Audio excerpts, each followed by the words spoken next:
G20 शिखर सम्मेलन के जरिए दुनिया सदियों पुरानी भारतीय संस्कृति, ज्ञान, बुद्धिमत्ता और प्राचीन भारत के योगदान से रूबरू हो रही है।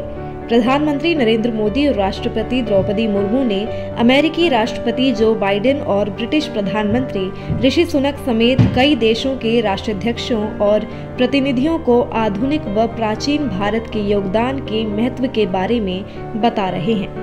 इसी कड़ी में कोणार्क चक्र, नालंदा विश्वविद्यालय और साबरमती आश्रम के बारे में भी बताया गया। आइए जानते हैं इस वीडियो में इनका इतिहास और महत्व। नालंदा यूनिवर्सिटी का इतिहास। आधुनिक बिहार में भागलपुर के करीब स्थित नालंदा यूनिवर्सिटी का इतिहास करीब 1500 साल पुराना है। नालंदा यूनिवर्सिटी दुनिया के सबसे शुरुआती अंतर्राष्ट्रीय विश्वविद्यालयों में से एक है। नालंदा 5वीं से 12वीं सदी तक वजूद में थी। इसकी नींव गुप्त राजवंश के कुमारगुप्त प्रथम ने रखी थी। 5वीं सदी में बने प्राचीन विश्वविद्यालय में करीब 10,000 छात्र पढ़ते थे, जिनके लिए 1500 अध्यापक हुआ करते थे। छात्रों में अधिकांश एशियाई देशों चीन, कोरिया और जापान से आने वाले बौद्ध भिक्षु होते थे।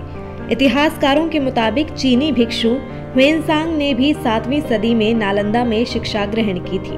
उन्होंने अपनी किताबों में नालंदा विश्वविद्यालय की भव्यता का जिक्र किया है। यह बौद्ध के 2 सबसे अहम केंद्रों में से एक था।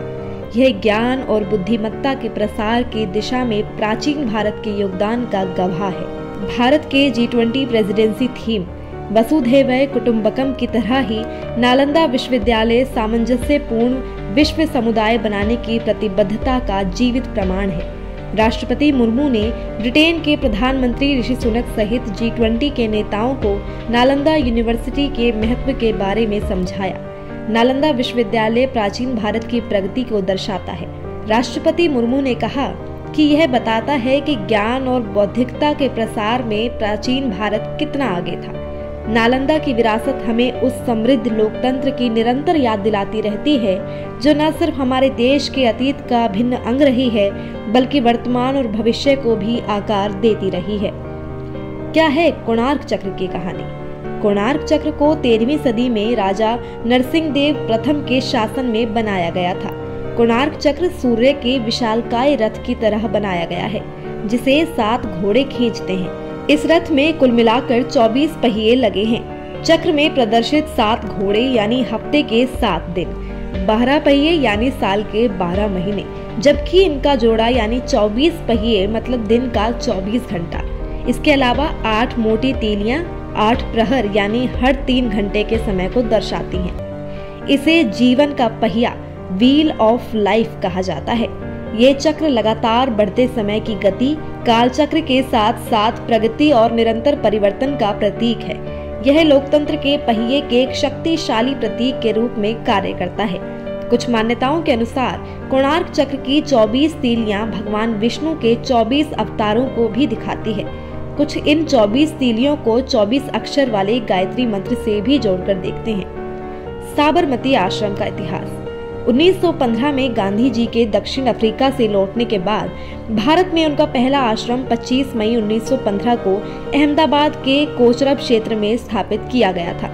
लेकिन गांधी जी रहने के लिए ऐसी जगह की तलाश कर रहे थे जहां वो खेती बाड़ी, पशुपालन, गौशाला, खादी का काम आदि कर सकें। करीब 2 साल बाद 17 जून 1917 को साबरमती के किनारे उनका आश्रम स्थानांतरित किया गया। साबरमती नदी के किनारे होने की वजह से उनके आश्रम को साबरमती आश्रम कहा गया। इसे हरिजन आश्रम भी कहा जाता है। 1917 से 1930 तक मोहनदास गांधी का घर था, जो भारत के स्वतंत्रता के आंदोलन के मुख्य केंद्रों में से एक था। इस आश्रम में रहते समय गांधी जी ने ऐसी पाठशाला बनाई जो मानव श्रम, कृषि और साक्षरता को केंद्रित करके उन्हें आत्मनिर्भरता की ओर अग्रसर कर सके। 12 मार्च 1930 को गांधी जी ने इसी आश्रम से दांडी यात्रा शुरू की थी। फिलहाल इस वीडियो में इतना ही।